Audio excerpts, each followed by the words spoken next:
In this video, I'm going to break down the Roth IRA. I'm going to tell you everything that you need to know about the Roth IRA and answer all the questions that I get on a regular basis. And if you're new here, my name is Brad. If you're looking for tips and motivation on how to get out of debt, how to save money in the hopes of reaching financial independence, you've come to the right place. In this video, I want to answer the questions of what's an IRA, why would you want to open one, who can open one, what are the contribution limits, how do you open one, and how do the investments work inside of a Roth IRA? And just like anything, guys, the Roth IRA is not perfect. So I'll make sure that I talk about some of the cons as well as compared to other retirement accounts. So first, let's talk about what is a Roth IRA.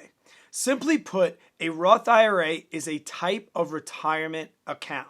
Now, unlike the more common 401k or 403b, those are employee-sponsored plans, so your job sets them up. But a Roth IRA is something that you set up on your own. Now, this is good because it gives you full access to things like fees and the investment things that you are going to put inside of them later on down the road. So this can seem a little bit intimidating considering that you have to do most of the work, but I can assure you with just a little bit of education, this is a very, very simple process and can benefit you greatly in the long term. A Roth IRA is not an investment. Think of it as like the shell of a Tesla with nothing inside of it. It's just the shell of a car. Then with that shell of a car, we are going to put stuff inside of that car, like the interior, like the motor. Those are going to be the investments. But the Roth IRA itself is just the vehicle. It's just the shell, and then we build things into it to give it value. The money that you put into a Roth IRA goes in after you have paid taxes. So they call this post-tax contributions, where contributions really just means the money that you put in. This also differs from an employee-sponsored plan like a 401k, where that money is taken out pre-tax and is tax deferred. So one of the major differences is, since you put that money in post-tax, it will grow tax-free. And later on down the line, you can take that money out and not pay any tax on it, which is one of the great benefits of the Roth IRA. And this can benefit you even further if you are currently in a low tax bracket and you know that your tax bracket's going to be going up. We'll talk about that more in just a second. So before we put those things into the shell of the car and build this vehicle, let's ask ourselves a couple questions to make sure that we are eligible for a Roth IRA. First, why would you want a Roth IRA? The first reason that you might want a Roth IRA is because you've already maxed out your employee sponsor plans like your 403b or your 401k. Once you reach those contribution limits, if you still have more money to invest, this is where you might want to take the opportunity to open up a Roth IRA. This also allows you to get some diversification in your retirement accounts as far as tax liabilities are concerned. Because like I said, your employed sponsor plans, that's going to be deferred tax, meaning you're going to pay taxes on it down the road. Where a Roth IRA, you are not going to pay taxes as of now when you take that money out later in life. As I just said a second ago, you might want to take advantage of a Roth if you are in a low tax bracket now, which is great for young people. When you're not making as much money as you're going to be making down the road, this allows you to get taxed now at a low tax bracket, put money in, and let it grow tax-free over the course of your entire lifetime. So later on, when you're in a higher tax bracket, you can now take that money out and not pay taxes at that higher tax bracket. Another reason to maybe want a Roth is because that you can take back your contributions on a Roth IRA before the age of 59 and a half, tax-free and penalty-free. Now, this does not include the gains. It's just the contributions, the money that you put in, which is why some people use the Roth IRA as almost a backup emergency fund. In a Roth IRA, you can also withdraw money for the purchase of a house if it's your first house, or for college expenses for you or for a child, which kind of makes this a better option than a 529 plan where you have to use the money for the education. This allows you to take money out, tax-free, penalty-free, if you want to use it for college. And the last reason that you might want to look into a Roth IRA is if you're a little bit older. Other retirement plans have an upper age limit that you can contribute into those funds, where a Roth IRA has no upper age limit. Now, there is a caveat with that, which I'll get to in a minute, but if you're a little bit older, this might be good for you. Also with age, you are going to be allowed to contribute more money when you are older than when you are younger. And I'll get to that in just a second as well. Another benefit to being older is that there's no required minimum distributions like in other retirement plans. Meaning that you can put money in and you are not forced to withdraw that money when you get to a certain age, which is great because you can leave that towards your heirs if you happen to pass away. You can grow this literally to the day you die and then pass it on if need be. So who qualifies for a Roth IRA? Well, first and foremost, you must have earned income.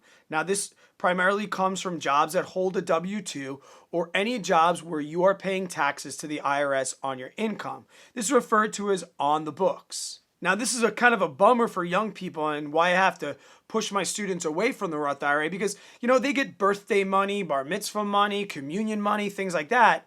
And they are hearing me and seeing my channel and saying, Finn, I want to use this Roth IRA. Well, unfortunately, birthday money does not count as earned income. So until you earn an earned income, you are not able to contribute to a Roth IRA and you'd have to open just a general savings account instead. And just like this income could hurt young people, it can also hurt older people as well.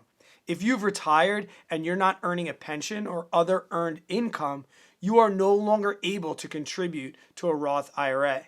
There's also a limit to how much money that you can make. And in 2019, if you are a single filer, the most money that you're allowed to make after your adjusted gross income is $137,000. And if you are married, filed jointly, the most that you and your spouse are allowed to make are $203,000. If you make over that, you are no longer eligible for the Roth IRA and have to go a different option. The next question we'll answer are what are the contribution limits to a Roth IRA? Meaning how much money can you take and put into this? And there are really three limits. There's an upper limit, a lower limit, and a time limit. And here's what I mean. Now it does change, but right now in 2019, if you're under the age of 50, the maximum amount of money that you're allowed to put into a Roth IRA is $6,000. And for those people over the age of 50, they allow $7,000. Now, this is much different than the 401k and 403b that have much higher contribution limits at $19,000 a year. And if you happen to go over that limit, you will be charged a penalty. But you're going to put your IRA somewhere with an institution. They're going to let you know exactly where you're at. So this should be something that you won't have to worry about at all. The lower limit goes back to that earned income.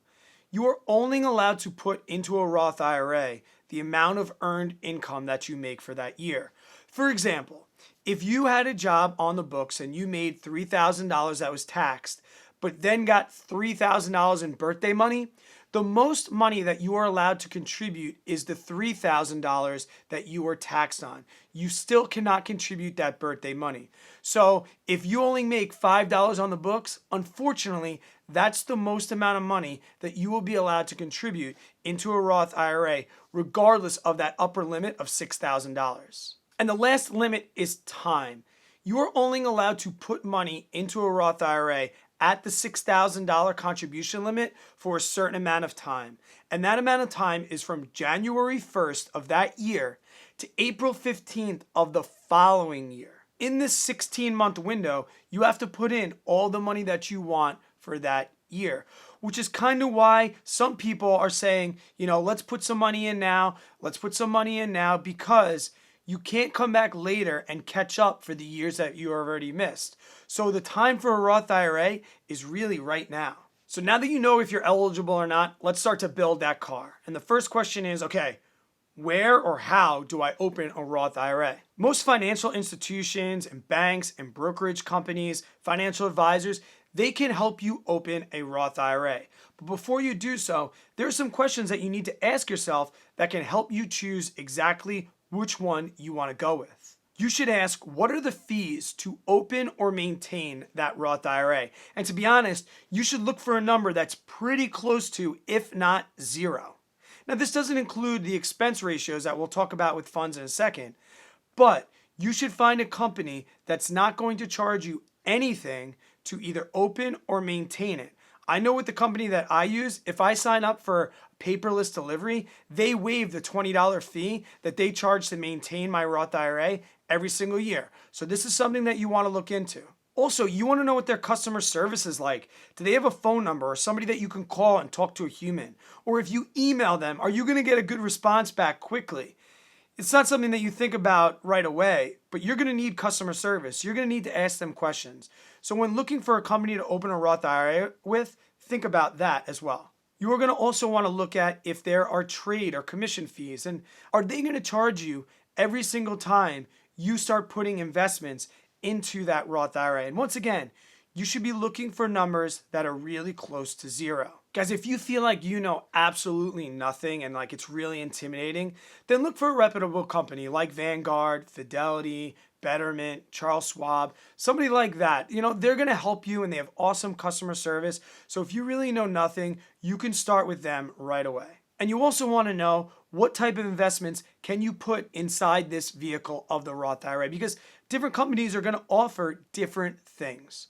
So next, let's talk about what investments go inside the Roth IRA, meaning what's the motor and the interior that we're going to put in the shell of this car to make it drive and give it some value. So in choosing investments, remember, this is going to be your choice, which is awesome, and you can do just a little bit of research. Inside here, we're going to put things like stocks and bonds and real estate investment trusts, things along those lines that you've heard about. These are the things that we're going to put inside of that vehicle to really grow wealth. These are going to be our investments. Now, this doesn't need to be confusing, and you can start super simple. If you want to start getting money in now while you're doing education, start with just a target date fund. If you call the company and you let them know what your approximate date is going to be, they're going to put you in a target date fund. What it's going to do, it's going to adjust your asset allocation, or how many stocks, how much bonds. It's going to kind of do that for you automatically. Well, you learn exactly what you want to do. Target date funds are great. I see them highly recommended all over the place, and they're an amazing place to start if, like I said, you don't really know that much, but you want to get started in a Roth IRA right away. For a little bit more control of your asset allocation, meaning like how much percentage of stocks you have and how many bonds you have, you can look towards simple things like index funds, which are going to lower the risk a little bit for you, but still give you that flexibility. Here in the FIRE community, we recommend index funds all over the place. They are great for long-term investing and usually operate on really low fees. They allow you to diversify across an entire sector and have money in a bunch of different companies all at once. If you've been following the FIRE community, you hear a popular one in Vanguard is VTSAX, which follows the entire stock market, meaning when you own it, you own a little bit of every single company on the stock market. And there's something very similar with bonds. There's something called VBTLX, which is a total build of all of the bonds that Vanguard offers. Now, you don't have to use Vanguard to get these index funds. Any company that you go with is going to have funds very similar. All you have to do is look for the funds that index either the total stock market, the total bond market, or something like the S&P 500, and you should be pretty good. Just remember, guys, you don't have to be an expert today to get into the Roth IRA. You can get in with something like an index fund or a target date fund today, and you can grow and educate yourself over time and change those allocations and those funds inside your vehicle as you become more educated. You're always going to have that shell of the Roth IRA, and you can vary the things inside of it at any time you want. If you're looking for more videos on investments for beginners or my thoughts on investing while in debt, check out these videos right here. And if you're new here, consider subscribing. Until I see you on the next one, guys, stay positive, work really hard, always be kind to others. I hope you have yourself an amazing day and a better tomorrow.